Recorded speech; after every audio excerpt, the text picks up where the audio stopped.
The ice groans. A Greenlandic hunter kneels by the seal hole, harpoon poised. The sea beneath him is black, endless, alive. The stars are sharp in the sky above, but here, in the silence, he hears something else.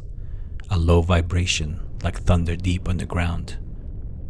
The water trembles, the hole darkens, and then 2 eyes, massive, glowing faintly beneath the surface. The hunter's heart slams. It is no seal. The ice cracks. Something enormous shifts beneath him. He runs. Behind him, the hole bursts open and a sound follows. The chuckling breath of a bear, but heavier, wetter, echoing from beneath the ice. They call it Immap Nanua, the bear of the sea. Welcome to Strange Tracks, your gateway to forgotten myths, strange creatures, and unsolved mysteries come to life. If you're drawn to the eerie and unexplained, subscribe and stay curious.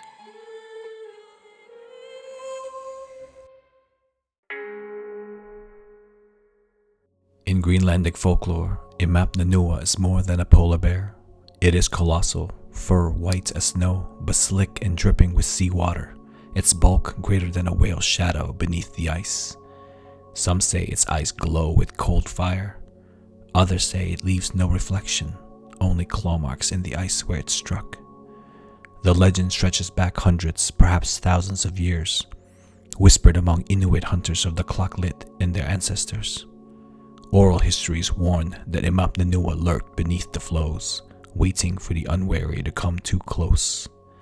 Its motive? Only the hunt. Unlike the land bear, Immap Nanua is said to kill not for hunger alone, but to punish those who disrespect the sea or take more than they need.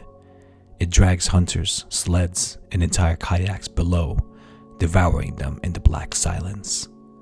Its approach is heralded by cracking ice and sudden tremors, as though the ocean itself were moving. Some tales say it fears fire carried at night on the ice. Others say its only true weakness is humility, that those who honor the sea and share their hunt are spared. But once its eyes fix upon you, escape is almost impossible. But like all creatures of the dark, the legend did not stay locked in the past. 18th and 19th century explorers in Greenland wrote of Inuit guides warning them not to linger at certain stretches of ice where the great white bear moves beneath. Some reported massive claw tracks leading from shore straight into the sea. In the 1970s, there were reports of Danish researchers claiming to find frozen remains of sled dogs mauled near Kanak, with paw marks too wide to match any known polar bear. They told colleagues it was as though the ice itself had a hunter. In the early 2000s, there were reports that a team of climate scientists working on thinning ice heard a rhythmic pounding from below, followed by the sudden collapse of their camp into the sea. All survived, but 2 swore they saw something massive, white and moving in the water as they scrambled to safety. And in more recent years, hunters have whispered of whale carcasses found split open on the floes, the wounds resembling not the bite of orca or shark, but something clawed. Whether real or imagined, these encounters echo the same fear, something beneath the ice that is older, larger, and hungrier than any bear known today. So where does the story of Immap Nanua come from? For the Inuit, the sea is a place of life and death, the provider of seals, narwhals, and fish, but also a graveyard of hunters who vanish without a trace.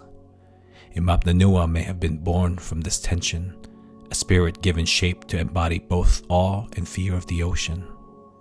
Some anthropologists suggest Immap Nanua was a spiritual test, a way to remind hunters of restraint and respect. To overhunt, to waste, or to boast of one's skills was to invite the sea bear's wrath. Cryptozoologists speculate, could the myth echo memories of Pleistocene bears, massive ice carnivores like Ursus maritimus tyrannus, an enormous ancestor of the polar bear thought to vanish around 10,000 years ago? If even a few lingered into the early days of Inuit settlement, their memory could have grown into legend. Others wonder about Arctotherium, giant bears of South America, or Arctodocimus, the short-faced bear of North America, predators so large they could stand 11 feet tall. Impossible in Greenland, yes, but the oral traditions often bend geography when retelling ancestral memory. There is also a simpler theory. The legend kept people alive. By imagining the sea itself as a predator, hunters remain cautious, never lingering too long at the flows, never boasting too loudly, never forgetting that the ice can open at any moment. Because the truth is, even without monsters, the Arctic Sea is a predator. It gives and it takes. The ice can swallow camps whole. The ocean can erase tracks, hunters, and stories without a trace. But when people vanish into the deep, when sled dogs panic at cracks in the ice, when something unseen moves below the surface, the imagination reaches for something larger, something with teeth.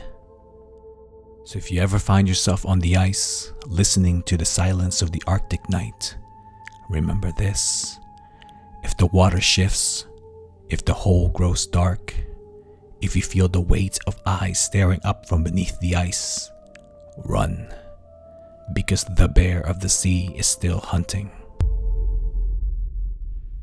This was The Bear of the Sea, part of our Strange Tracks series. If you want more cryptids, cursed legends, and stories that refuse to die, support, like, and share. Until next time, this was Strange Tracks. Follow carefully.